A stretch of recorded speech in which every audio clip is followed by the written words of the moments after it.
You are failing not because you are lazy. You are failing because you are listening to broke people pretend they understand success. Right now, someone in your life is giving you advice that sounds caring, sounds logical, sounds safe. And it's destroying your future. In the next 8 minutes, I'm going to show you how the voices around you are building your prison and why most people never escape. Here's a psychological truth most people ignore. Your brain doesn't just hear advice. It builds reality from it. Neuroscientists call this social proof conditioning. When the same voices repeat the same beliefs, your subconscious accepts them as universal law. It's not opinion. Law. Think about crabs in a bucket. When one tries to climb out, the others pull it back down. Not out of hate, out of consensus. The group has agreed this is where crabs belong. Your family dinners work the same way. Your friend groups operate identically. Let me give you an example. There was a man named David who wanted to start a business. He told his uncle, a factory worker for 30 years. The uncle said, be realistic. Get a stable job. Benefits matter more than dreams. David listened. He got the stable job. 20 years later, he sat in the same break room, eating the same sandwich, having the same conversation. His uncle retired with a pension and a deep regret he never voiced. David inherited both. The advice wasn't malicious. It was limited. His uncle could only give what he knew. And what he knew was survival, not expansion. But David's brain didn't filter for limitation. It filtered for love. And because it came from love, it became his boundary.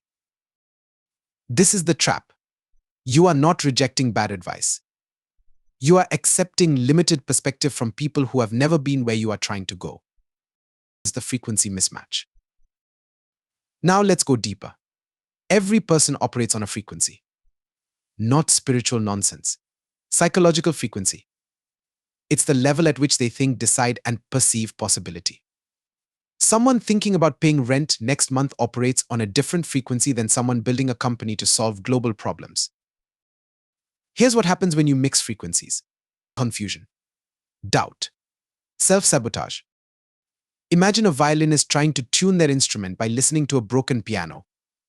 No matter how hard they try, they will always sound slightly off. That's you taking career advice from people who hate their jobs. That's you taking financial guidance from people drowning in debt. That's you asking someone who's settled if you should take the risk. Let me tell you about a woman named Grace. She grew up in a small town where everyone knew everyone. At 19, she got accepted to a university in another state. Full scholarship. A chance to study exactly what she loved. But her mother cried. Her father said it was too far. Her friends called her selfish for leaving. They didn't say it with anger. They said it with fear, fear wrapped in care. Grace stayed. She got a local job, dated a local guy, had a decent life. But every single year on the anniversary of that decision, she felt a hollow ache she couldn't name. She wasn't unhappy. She was unfulfilled. Because she tuned her life to someone else's frequency. And it never matched her own signal. The people around you aren't bad. They are broadcasting on a station you have outgrown. And if you keep listening, you will spend your whole life singing someone else's song. The mentor principle. Here's where it gets interesting. Every highly successful person shares one non-negotiable habit. They curate their inputs like their life depends on it. Because it does. Look at Oprah Winfrey. Early in her career, she was surrounded by people in local television who told her to stay small, stay regional, stay safe. She could have listened. Instead, she sought out mentors who had done what she wanted to do, not what she was currently doing. What she wanted to build. She didn't ask her local news colleagues how to build a media empire. She studied people who had empires, different inputs, different outputs, a different life. This is called the mentor principle. It's simple but brutal. You cannot learn to fly from people who are afraid of heights. You cannot learn wealth psychology from people traumatized by money. You cannot learn confidence from people paralyzed by fear. Most people take advice democratically. They listen to everyone. Parents, friends, co-workers, the mailman. Anyone with an opinion gets a vote. But success isn't a democracy. It's a dictatorship of the competent. Only those who have achieved what you want should influence how you pursue it. Oprah didn't ignore her family. She loved them. But she didn't let their fear of her visibility stop her from becoming visible. She didn't let their discomfort with her ambition shrink her goals. She separated love from limitation. And that separation changed everything. Here's the harsh part. The people closest to you are often the least qualified to guide your next level. Not because they don't care, because they have never been there. They are cartographers drawing maps of lands they have never visited. And you are trusting those maps with your one life. It's the uncomfortable truth. So here's the truth nobody wants to say out loud. Changing who you listen to means changing who you spend time with. And that feels like betrayal. It feels cold. It feels arrogant. But it's not. It's survival. You are the average of the 5 people you spend the most time with. Not metaphorically. Neurologically. Your brain mirrors the patterns, beliefs, and behaviors of your environment. This is called neuroplasticity. You literally become who you are around. If you are surrounded by people who complain, you will complain. If you are surrounded by people who blame, you will blame. If you are surrounded by people who dream small, you will shrink, not because you are weak. Because you are human, and humans adapt to their environment. The wealthiest minds on earth protect their mental environment like a fortress. They don't let just anyone in. They don't consume every opinion.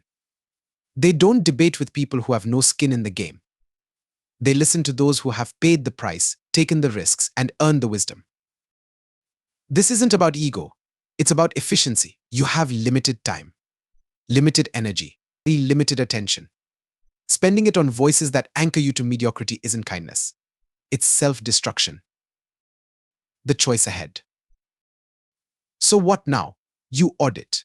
You sit down and list every voice that influences your decisions. Parents, friends, authors, podcasts, social media accounts. Everyone. Then you ask one question.